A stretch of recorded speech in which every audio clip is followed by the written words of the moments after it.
TIngrado. From the first time that I recognized you. Saw me. Ladies and gentlemen, hey, hey, You're my son, me Jalingo. I always delete the pay you. But like God and a man, when I strike like Zeus, you need plenty energy and look at boost. You flamba, touch your body, you. This is TIngrado by Gimba featuring Olamide. TIngrado is one of the amazing records from Gimba's new EP. The name is hard to pronounce, so I'm just going to leave a link down below so you can check the EP out. Trust me, it's dope. Anyway, so today we're going to do a mixed breakdown and I'm going to walk you through my process and show you some of the things I've done in this record to achieve this result. So let's get started. One of the things I like to do before I start mixing is what I like to call a bit of session organization. I just like to arrange things in a way where it fits my workflow and in a way where it makes things easy to find. In my own case, this is what I like to do. I like to put all the instrumentals at the top of the session and then the vocals at the bottom of the session. And then within the instrumentals, I like to start with the drums and that's followed by the bass, then the melodies. With the vocals, I like to put the leads first and then the backups after that. With this little bit of session organization, I know where everything is. You'll be surprised at how having an organized session can actually speed up your workflow. You know, it's very important to me. And then after that, I jump into the first stage of my mixing and mastering process, which is gain staging and then EQ to remove resonant frequencies as well as create space for each instrument within the mix. And then I'll do like a rough mix. Do you understand? I just do a mix and get the beat to sound as good as can possibly get without any compression before I start doing compression. Personally, I do not compress individual instruments except there's a need for it. Usually what I do is just bus processing, drum bus, parallel compression bus, my bass bus, my melody bus, and then I do my compression within those buses. Anyway, so let's jump right back in the session. First thing you would see here is the kick. Let's look at what we're doing to that. Doing a bit of gain staging here, up to -5 dB of gain reduction with the trim plugin to create headroom for my processing. And then I'm doing a high pass filter up to 20 Hz for the kick just to round off that low end. And if you notice, you see that I'm doing a high pass up to 20 Hz. That's because I have a sub that goes down to 20 Hz, so I can hear everything that's happening around 20 Hz. So if there's a rumble, there's something that I need to take care of, I'll hear it and I'll be able to take care of it. When I used to mix with the studio monitor that goes down to 35 Hz, I usually would just do this cut up to 30 because I can't even hear anything that is below 30 Hz with my monitors. So it was a safer move to just do a high pass up to 30 Hz and make sure that, you know, you just cut off everything below 30 Hz. So that's 20 Hz, right? What's this? Okay, so we have another kick here as well. I'm doing the same thing, high pass up to 20 Hz, gain staging, 4 dB of gain reduction there to create headroom. Go to the next one. Right, this is the snare. And again, the same thing. Gain reduction up to -5 dB to create headroom, as well as using the EQ to carve out space for the snare within the mix. I just make sure when I'm doing this high pass filters, I'm not rolling into the sound. That's very, very important.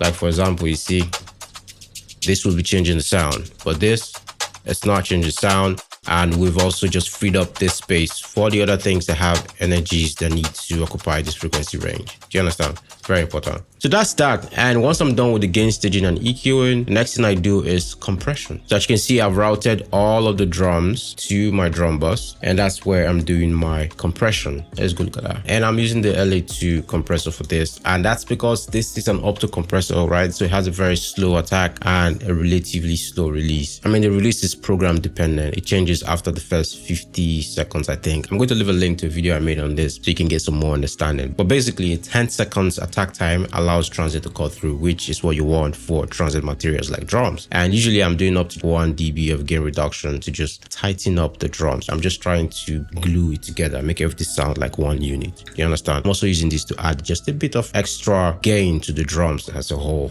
I always delete the pain you.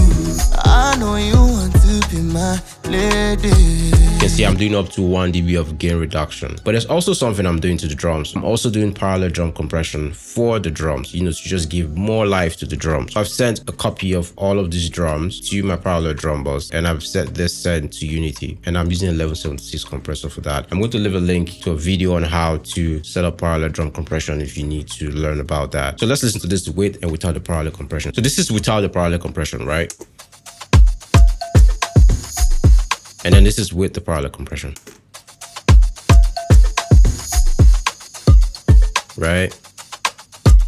You can hear how the quieter elements of the drum sound more alive, and we also get more punch on the kick as well. It's quite amazing. Basically, you can do parallel compression for anything you want to add more life to. Now for the bass, for the first bass, as you can see, I am not doing any gain staging here, right? Because the level was good enough. I'm just only using an EQ here to do a high pass filter up to 20 hertz as well. And then I'm doing sidechain compression here. So I've sidechained the kick to the bass, and whenever the kick hits, the bass docks, as you can see there. But I've also set this to band 1. This compressor has 3 bands, essentially a multi-band compressor, right? So the sidechain compression is only affecting all the bass frequencies from 88 hertz and below. I'm going to leave a link here on how to set up sidechain compression as well. It's actually quite simple. And then yeah, there's another bass. Within my cooler finesse and this baggy jeans, don't be swag, that shit is to the jeans. I'm doing essentially the same thing, the same EQ and the same sidechain compression. This beat was actually done properly. The guys that produced it, Twitch and Odd Wave, they did a very great job. I think the sound selection was amazing. So I didn't have to tame any resonant frequencies. Now, don't get me wrong, there are some resonant frequencies within the instrument, but the idea behind taming resonant frequencies is I would only do it if it's really affecting something else. I'm not just going to go ahead and start pulling out resonant frequencies just because, right? It has to be needed. This beat does not have a lot of instruments that has frequencies that are masking each other, so there was no need for that. And like I said before, I routed this bass to the bass bus, and that's where I'm doing the compression. This is my favorite compressor when I'm doing bus processing because, you know, it has a very slow attack and it lets transit through, and that's what I want. Even on the melody bus, I still have the same LA2 compressor. This is the Universal Audio LA2, by the way. It sounds very amazing, as you can hear. Then we'll go into the melodies. Let's start from the very, very top. What do we have here?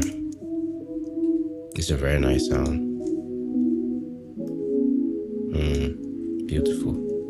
So as you can see, I'm not doing any gain stage here because the level was great. I'm just doing a high pass filter as well, just making sure that, you know what's not needed is not going to stay in here, and this will just be kept for our bass essentially. Right. So it's the same thing. And then on this sound, I'm actually doing a bit of gain staging here. This one. So as you can see, I've added gain up to 3 dB. So if you don't know, gain stage is not all about taking down levels. You also need to add levels where needed so that you can hit around -18 to -15 dB, you know, which is like the sweet spot where you need to be for your plugins to work optimally, especially when you're doing bus processing. Because if you are compressing, like, let's say 4 instruments and one of them is very, very, very low, the compressor is actually not going to have much effect on that particular sound, at least not as much as you would want it to. Do you understand? So that's the reason we do that. And then what else do we have here? You dare my mind, alright.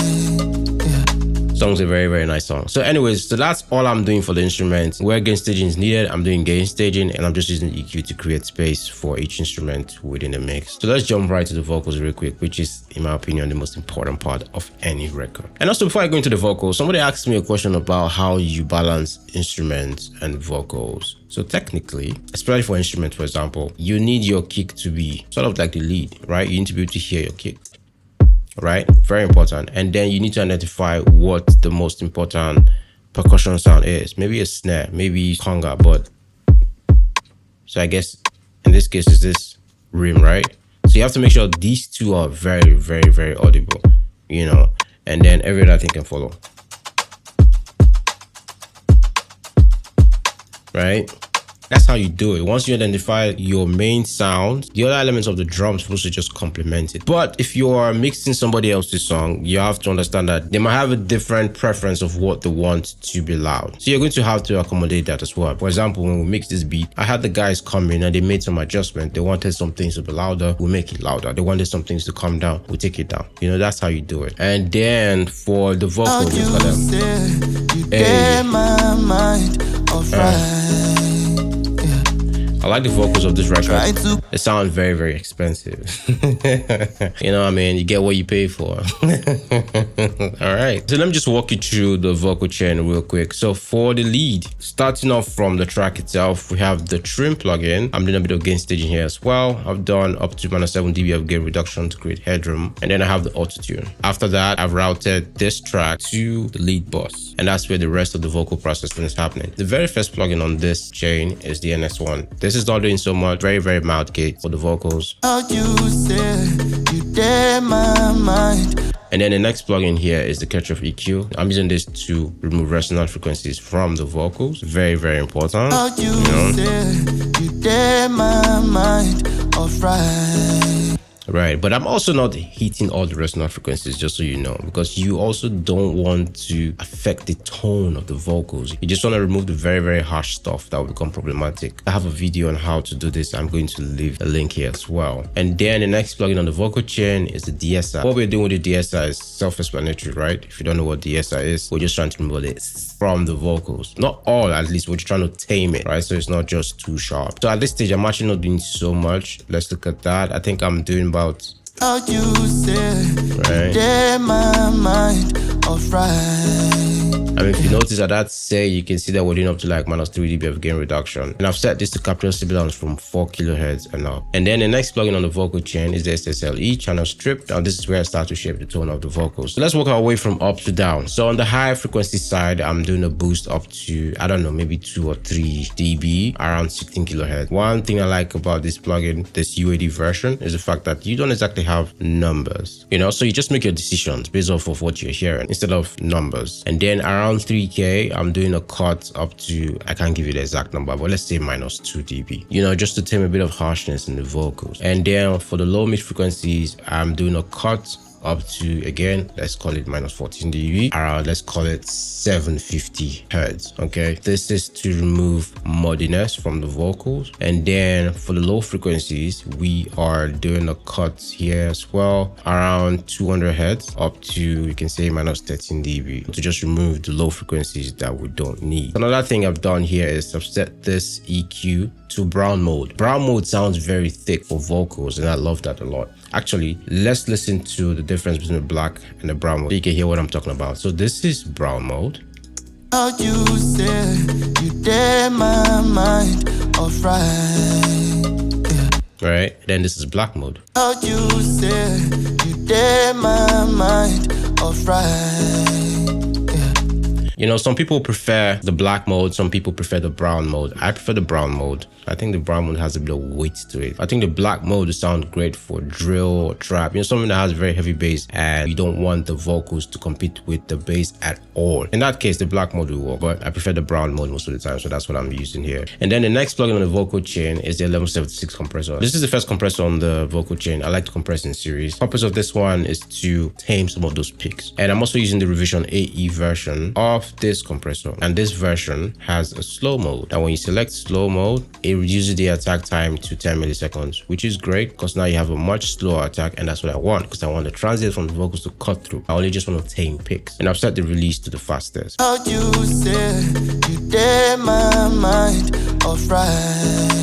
Right, so you can see when it goes, the compressor acts. But for the rest of the performance, you don't get much compression happening there at all. We're just trying to tame picks, like I said. And then the next plugin on my vocal chain is a C6 multiband compressor. Now, this, I've said many times, is the powerhouse of my vocal chain, because this is where I'm doing most of the tone shaping for the vocals. So let's look at what I've done here. You know, I've set the crossover points to 91, 1.3K, and let's say 10K. Essentially, what this means is from 10K and up, this is what I'm going to use to add air to the vocals. And then from 1.3K to 10K, this is what I'm going to add a bit of clarity or control the clarity of the vocals. And then from 91 hertz to 1.3K is controlling the mids. Now for the lows, I've just rolled off everything from 91 hertz and below because we don't need those. I'm going to leave a link here as well on how to use this plugin from scratch. It's actually very, very easy to use. I've also set the behavior to opto because I want it to act like an opto compressor. I just want to have a transparent sound, right? And then the next plugin on the vocal chain is the LA2 air compressor. Now this is the second compressor. The purpose of this one, like I've said many times, is to even out the performance some more. Let's look at what we're doing. You said you did my mind alright. Right, so we're getting up to minus 3 dB of gain reduction. And if I wanted to have like a more compressed sound, then I would dial up this peak reduction a little bit more and then increase my gain to match. But this sounded good. As you can hear, this compressor literally brings the vocals to your face, which is great. Let's bypass the compressor, right? So this is before.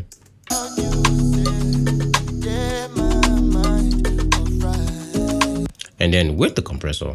You said you did my mind alright. You can see that this compressor is doing the heavy lifting for these vocals in terms of level. You understand? That's how I'm using it. And then the last plugin here is the SPL DSR. I'm using this to tame any harshness that would have built up due to the processing that we've done so far. In fact, let's look at before and after. So this is before. How you say you did my mind, alright. I mean, that sounds good. And in fact, some people will want that sound, but that's what we want for this record. So with the DSR. How you say you did my mind, alright. Right, so it's smoother, it's more controlled. This plugin is amazing. The only time I don't use this plugin is if I'm processing choir vocals. When I use that plugin, I realize that it can sort of affect the clarity of the vocals. But for single vocals, it sounds very, very amazing, as you can hear. And then the next thing on the vocal chain is obviously our time-based effect for room reverb to just uplift the vocal a little bit. What I always use is Pure Plate by UAD. It's a very easy reverb to use. Pre-delay is very short, reverb time is very short, and I'm also doing a low cut here up to 180 Hz because I don't want that in the reverb. And then the next sound is going to our main reverb, which is the H reverb. Very, very straightforward, very easy to use, and that's that. What can we say about that? It's a very dope reverb. By the way, I'm going to leave link below to all of these Waves plugins if you want to get any of them. Use my link, support my channel, and get yourself some amazing plugin as well. And for cheap, because right now they're on sale. All of them, the C6, everything. And then the next sound is going to my stereo delay. I'm using the Comeback Kit by Baby Audio. I've set the mode straight and I've set the feedback to 50, turned up Docker to 80. Docker, what Docker does is essentially what it sounds like. It docks the delay while the vocal is playing, and when the vocal stops, it lets it go. A sidechain compression built into the delay plugin, which is quite cool. And then for Gimbas background vocals, some of them are going to the background vocal bus through my background vocal summing bus. Let me explain that. So I have the background vocals going through this first bus where I have this multi-band compressor to tame frequencies between 3K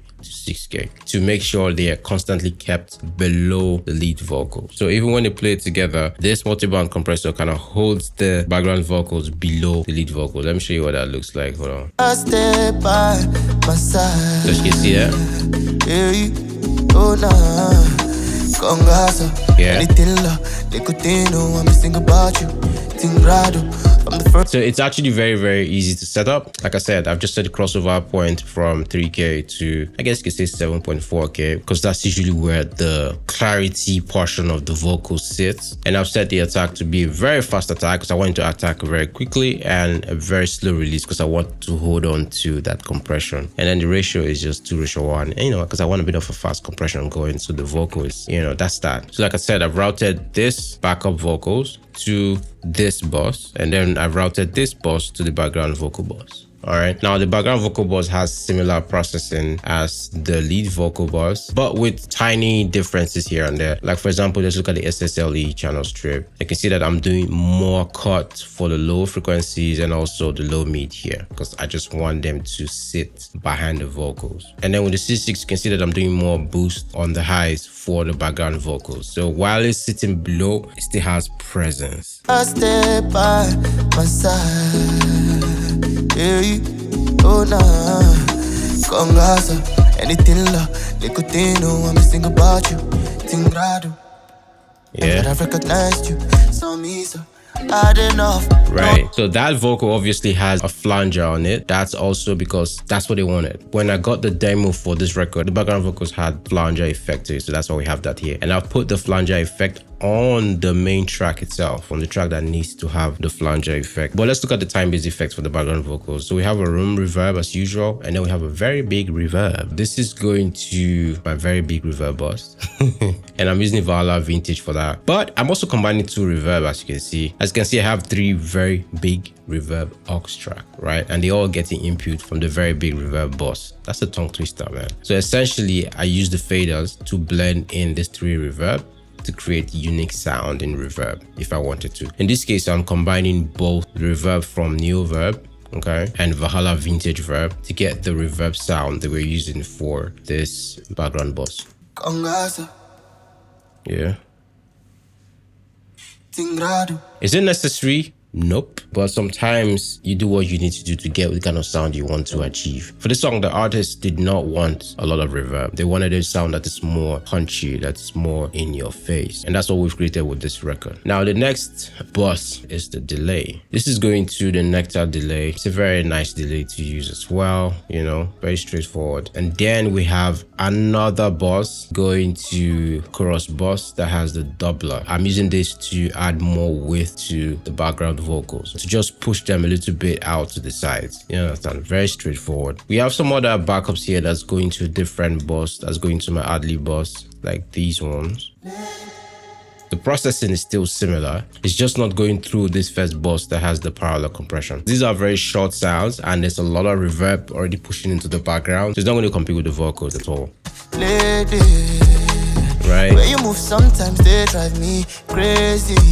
Yeah. Wanna connect. You understand? Sounds very, very good. So that's that. Now for Olamide's verse, his lead vocals are going through the same lead vocals that Gimba's verse went through. Very, very straightforward. It's crazy, right? This is why I'm telling you to download my vocal preset, because it works with almost anything. I know what I'm doing.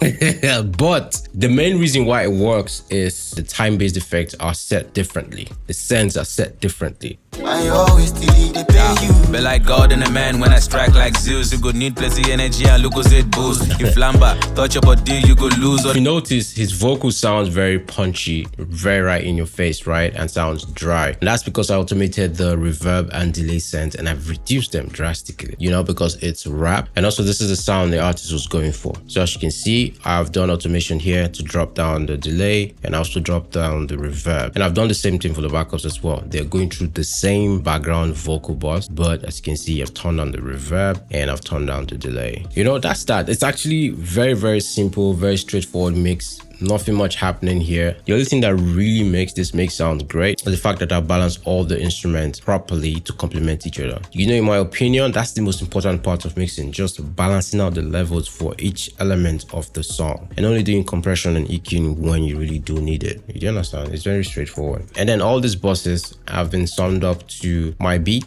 and my vocal bus. Drums, the parallel drum, the bass, and the melody bus are all routed to my beat bus, as you can see here, beat. And then for the vocals, all the vocal buses, including the time-based effects, everything is all routed to my Vox. I always delete the pay you. Be like God and a man. Right? Zeus, you go need plenty energy and look it boost. If Lamba touch your body.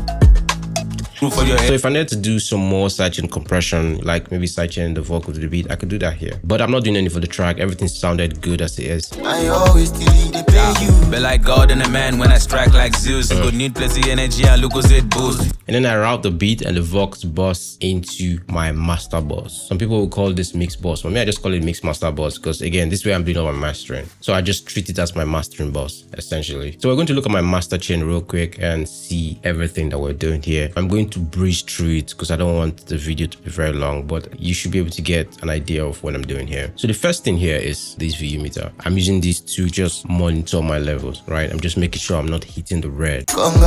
Anything they could know I'm missing about you. TIngrado from the first time that I've. So as you can see, we're hitting 0 dB, which means we have enough headroom to do our mastering. At 0 dB here, you have about -6 dB of headroom to work with, you know, which is great, which is what you need. And then the next plugin on the master chain is the Ozone 11. Now, what I'm doing with this is a bit of a dynamic EQing first, and I'm also doing mid-side EQing here. So on the mid side of things, I'm taming some frequencies around 293 Hertz.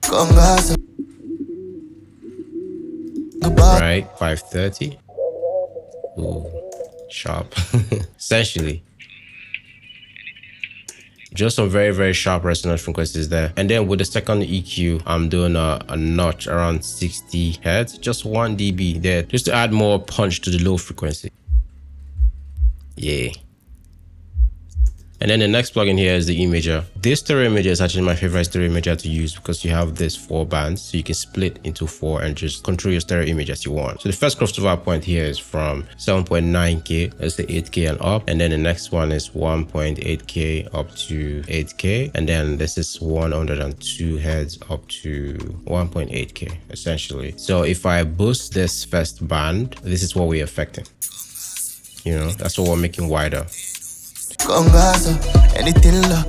So essentially, I'm doing more stereo widening on the first band, and then on the second one, just a little bit, let's say like 20. I just like to leave my mids as is. I don't like to widen the mid. So that's essentially this frequency range. Right?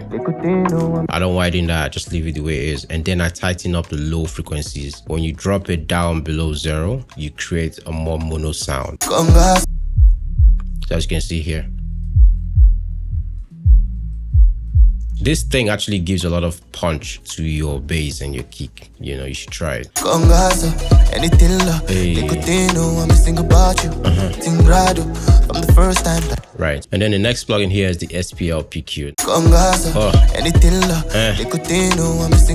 I like this EQ a lot. So I'm just doing a boost up to 2 dB here, around 61 Hertz. Okay. For the low mid frequency, I'm doing a cut up to -1 dB, around 440 Hertz. Yeah, there.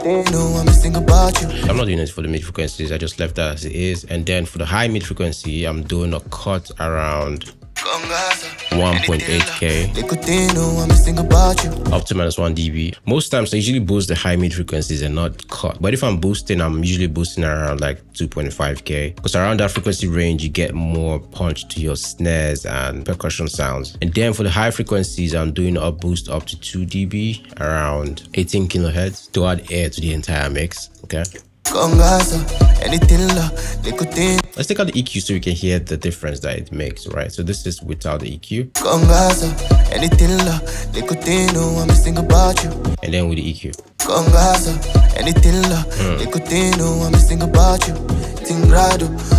It makes the song sound a bit fatter, in my opinion. And then the next plugin on my mastering chain is the SPL Ion. This is my favorite compressor for mastering right now. But anyways, because it's mastering, I'm not doing heavy compression. I think I'm doing about 1 dB of gain reduction. Let's get that.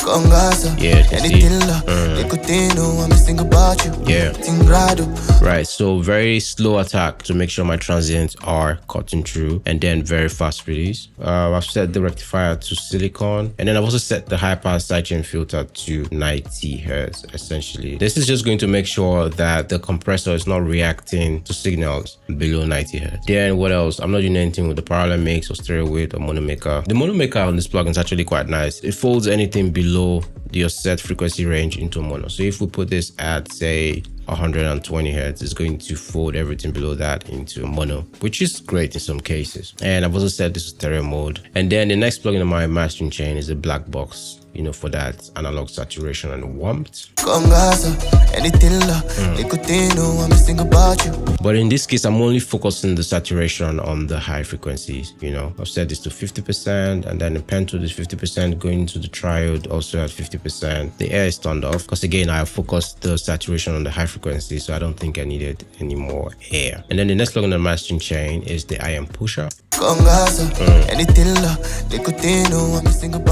Yeah, that's before. After.